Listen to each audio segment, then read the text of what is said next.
They thought high school drama was just about parties and popularity, until jealousy, lies, and betrayal turned friends into enemies, and the truth came out under the spotlight. Welcome to Folktales Hub. Please hit the subscribe button and share. When I think back to how everything started, it almost feels like a movie. The school hallways were buzzing, the posters for the annual spring gala were everywhere, and you could feel the excitement in the air. At our school in Johannesburg, the spring gala was more than just a dance. It was the biggest event of the year, the one that everyone waited for, and the moment when someone would be crowned spring queen and king. For many students it was just about fun, but for some, like Samantha, it was everything. Samantha had always imagined herself walking into that spotlight, with all the students cheering her name, and the crown being placed on her head. She wanted that title so badly because, to her, it wasn't just a crown. It was proof that she was special, that people noticed her, and that she was the kind of girl everyone admired. She dressed for it, she smiled for it, and she even talked about it like it was already hers. Her friends cheered her on, but deep down, they all knew that Samantha was chasing more than a crown. She was chasing validation. Her best friend Lisa was the kind of girl who always followed along, laughing at Samantha's jokes and holding her hand when they walked through the school corridors. Lisa didn't care about crowns or titles.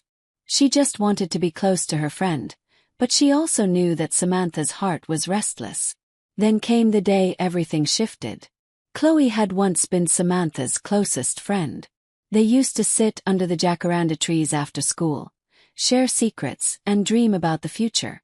But something had changed between them, something unspoken, and suddenly Chloe became the outsider. It was around this time that ugly rumors began to spread, whispers that Chloe had been stalking Samantha, sneaking photos and leaving notes. One day, the principal called Chloe into the office, holding a file with printed pictures and a notebook. Everyone thought Chloe had gone too far, but only a few people knew the truth. Samantha had planted those things herself. She never said why she did it, but the truth was simple. Samantha couldn't stand the thought of Chloe standing in her way.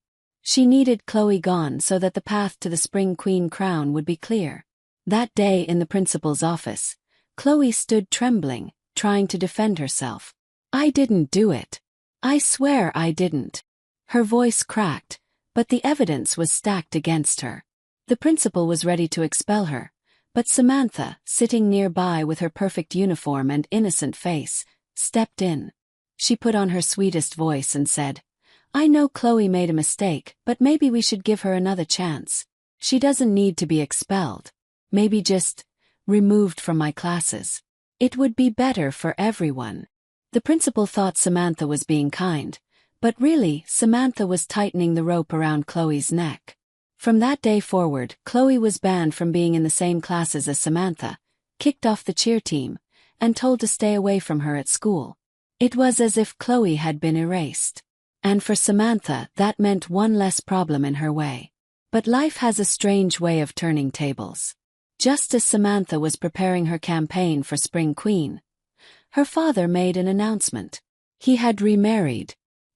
His new wife, Anna, was moving into their home, and with her came a daughter from her previous marriage.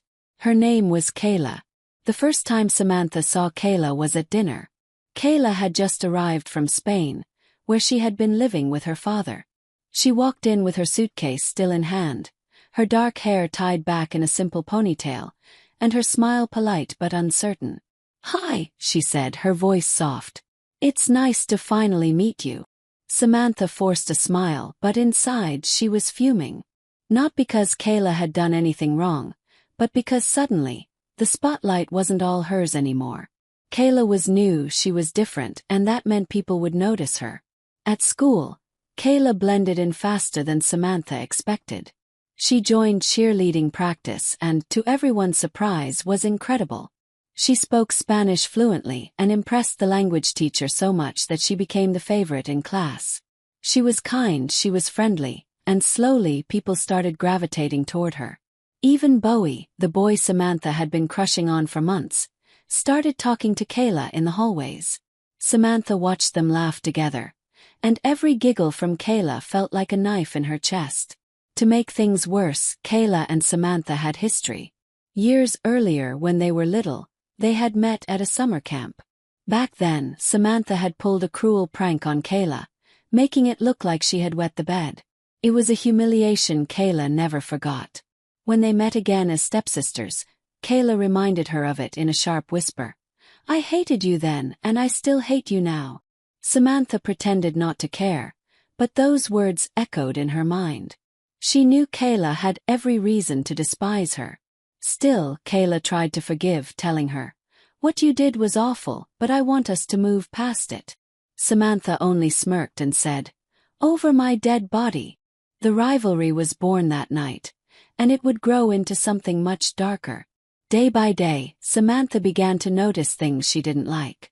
Kayla was being complimented by teachers, invited into groups, and even whispered about as a possible spring queen candidate.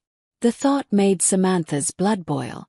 She had dreamed of that crown for years, and she wasn't going to let some stepsister from Spain take it away from her. The tension only grew when the Spanish teacher announced she had one letter of recommendation to give for a special summer program in Spain.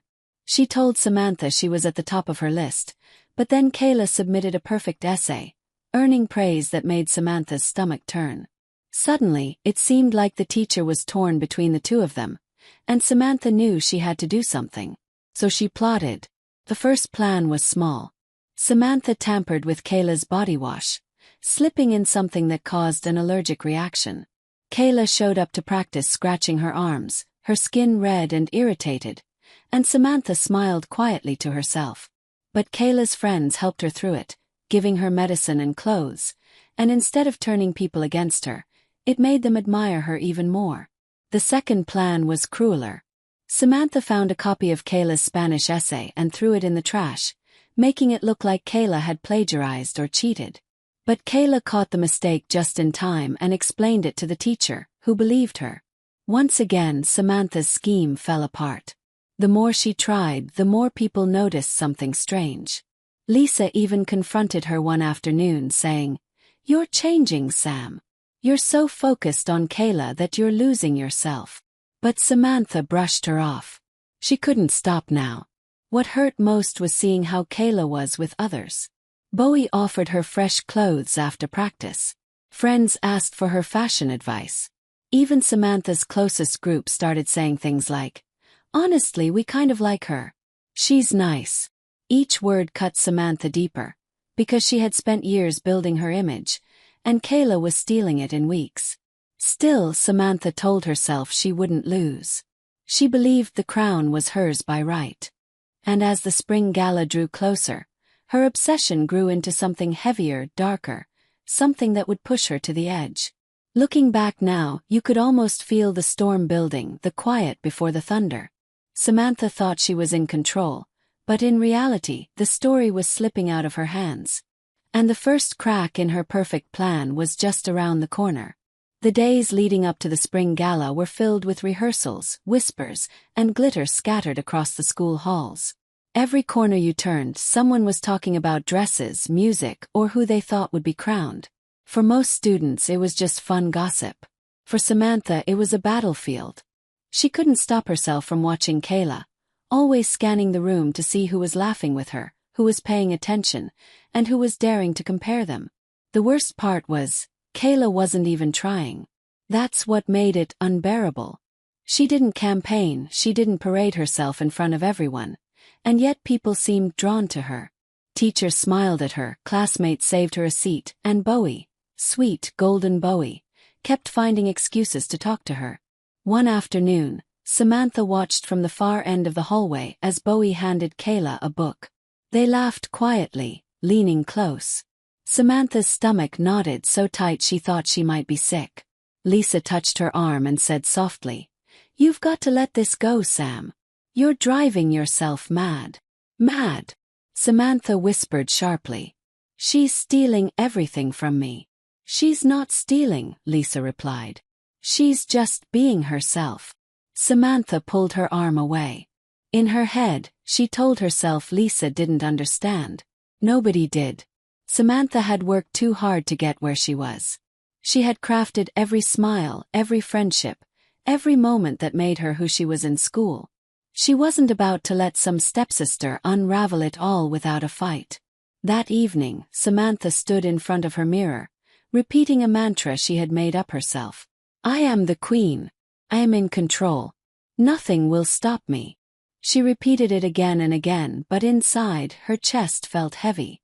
Kayla, on the other hand, was finding her own rhythm in this new country. For the first time since leaving Spain, she felt like she belonged.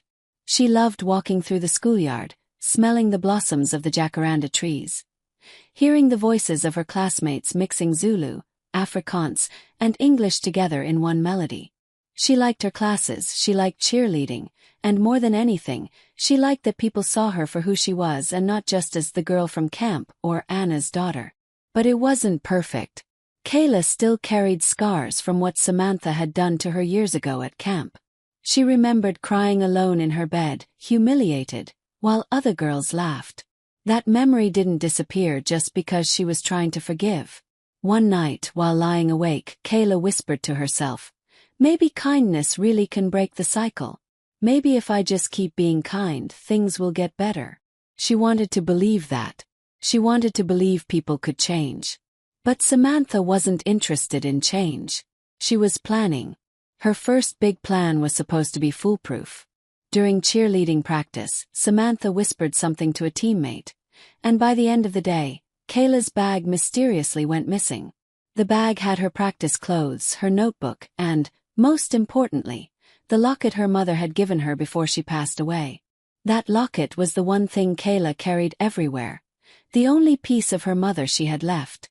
When Kayla realized it was gone, her face crumbled. She searched the changing rooms, the classrooms, even the rubbish bins, but it was nowhere to be found.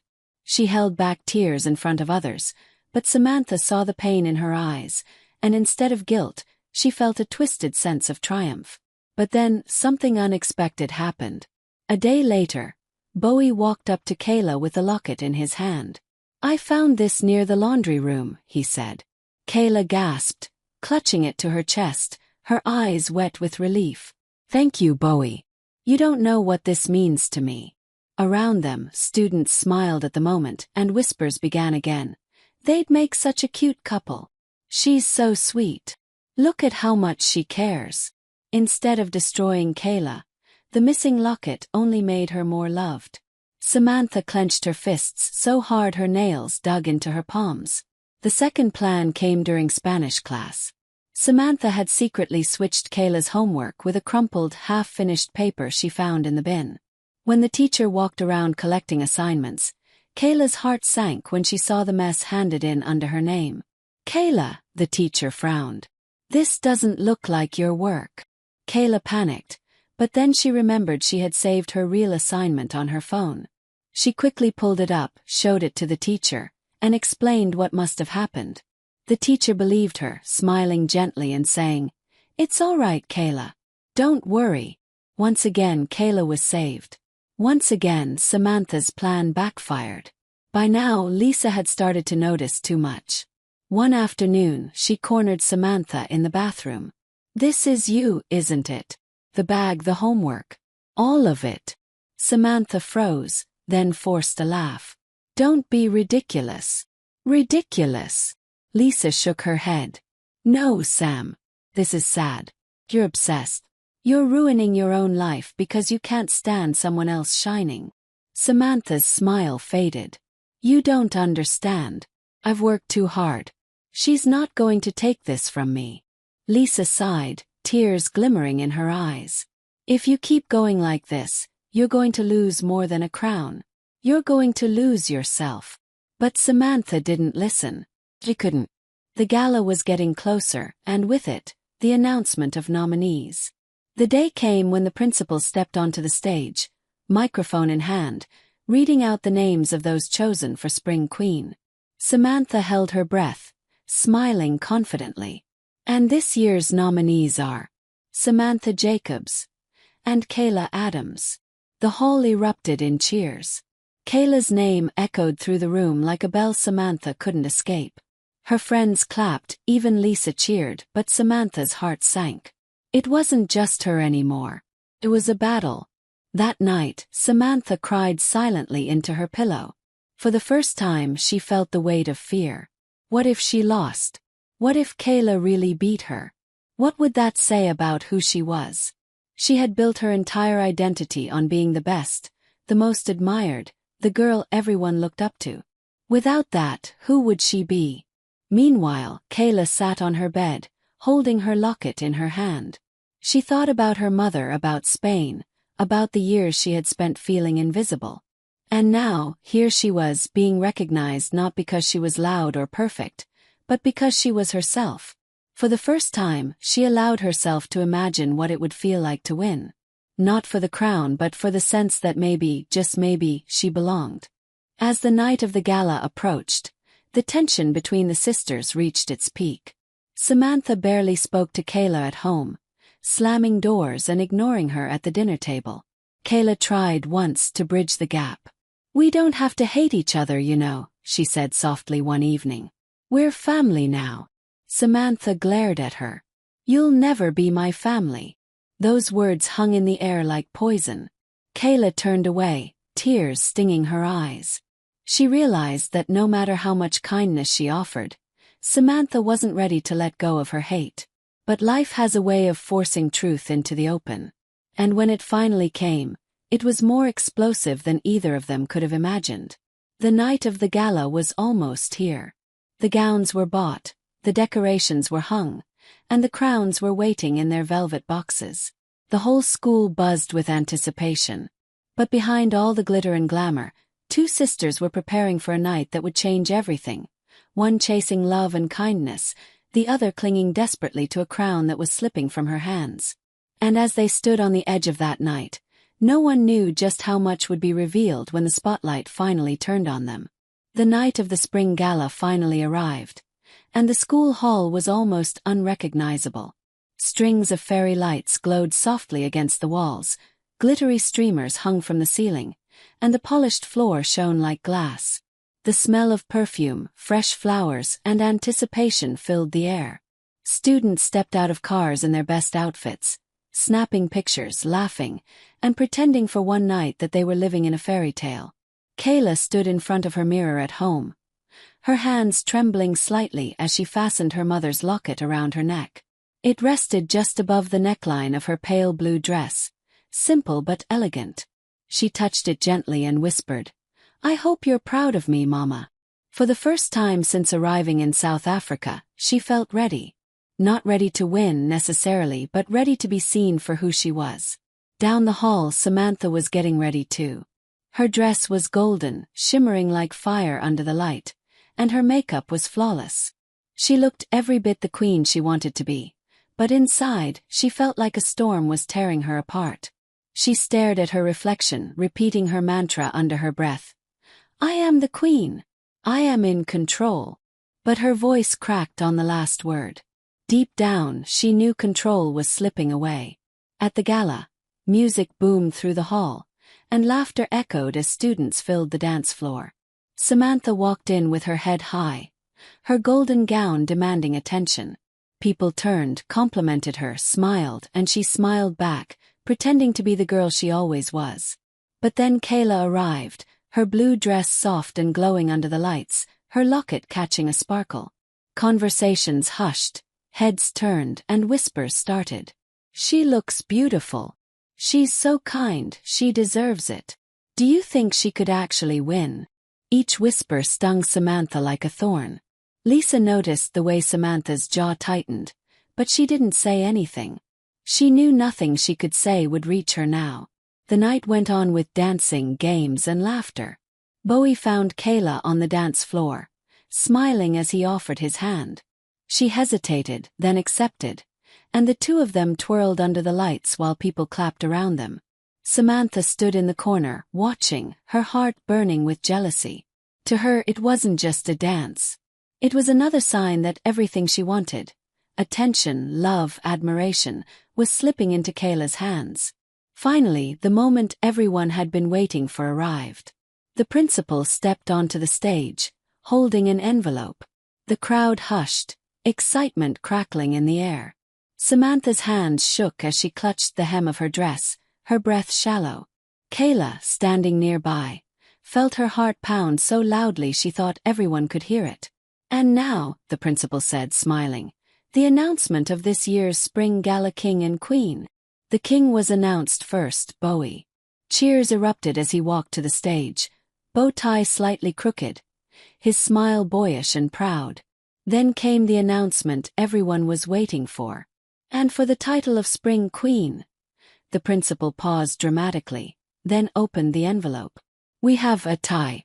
This year's Spring Queens are Samantha Jacobs and Kayla Adams." The hall exploded in cheers, claps, and gasps.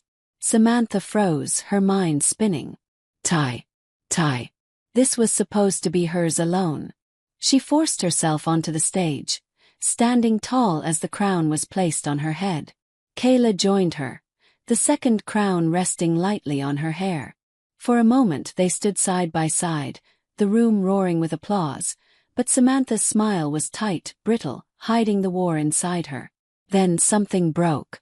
The principal handed the microphone to Samantha, expecting a thank you speech. She looked out at the crowd, saw their smiling faces, saw Bowie standing proud, and then her eyes landed on Chloe, her old friend, sitting quietly in the back of the hall, almost invisible. Suddenly, the weight of everything crashed down on her. The lies, the jealousy, the years of pretending. It was too heavy to carry anymore. Her voice shook as she spoke into the microphone. I have something I need to say." The hall quieted instantly.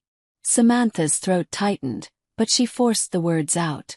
3 years ago, everyone thought Chloe Benson was a stalker. They thought she was taking pictures of me, following me, obsessing over me. Everyone believed it because I made sure they did. It was me. I planted the photos. I hid the notebook. I lied. Gasps filled the room. Chloe's eyes widened in shock. Samantha's tears spilled as she continued, her voice breaking. "I was jealous. I was insecure. I wanted all the attention, all the praise, and I couldn't stand anyone else shining brighter than me. Chloe lost everything because of my lies. She lost her place on the cheer team, her friends, her respect. And I just stood there pretending to be the victim. I don't deserve this crown. She does." The hall fell into stunned silence. Then, slowly, Samantha lifted the crown from her head and turned toward Chloe. "Please," she whispered, her voice shaking but honest. "Come up here. This should have been yours all along." Chloe hesitated, her body trembling, but then the crowd began to clap, softly at first, then louder and louder. Tears streaming down her cheeks, she walked to the stage. Samantha placed the crown gently on her head, and the hall erupted into cheers. For the first time in years, Chloe stood tall, her smile breaking through her tears. Kayla looked at Samantha, her heart aching. For so long she had seen only Samantha's cruelty, her envy, her hate. But now, for the first time, she saw the broken girl beneath all of it, the girl who had been desperate to be loved, desperate to be seen. When the music started again for the King and Queen dance, Bowie stepped forward, taking Kayla's hand with a smile. But before they danced, Kayla walked to Samantha and wrapped her arms around her. For a moment, Samantha stood stiff, then she collapsed into the hug, sobbing into her stepsister's shoulder. The hall watched in silence, then broke into applause again, this time not for crowns or titles, but for forgiveness. Later that night, when the crowds had gone and the music had faded, Samantha and Kayla sat outside under the jacaranda trees. The petals had begun to fall, covering the ground in a blanket of purple. "I was horrible to you," Samantha whispered, her voice raw. "At camp, at school, here at home. I don't even know how you can stand to look at me." Kayla looked at her, the locket glimmering softly in the moonlight. "Because I know what hate can do. It eats you from the inside. I don't want to live like that. And I don't want you to either." Samantha wiped her tears. "I don't know if I can change overnight." "You don't have to," Kayla said gently. "You just have to try." For the first time, Samantha let herself believe it might be possible. Not to be perfect, not to be the queen of anything, but simply to be herself. The gala became a story people talked about for years. Not because of the dresses or the decorations, but because of what happened on that stage. The night lies were exposed, the night crowns were given away, the night forgiveness triumphed over hate. And for Samantha and Kayla, it became the night their story truly began. Not as enemies, not as rivals, but as sisters.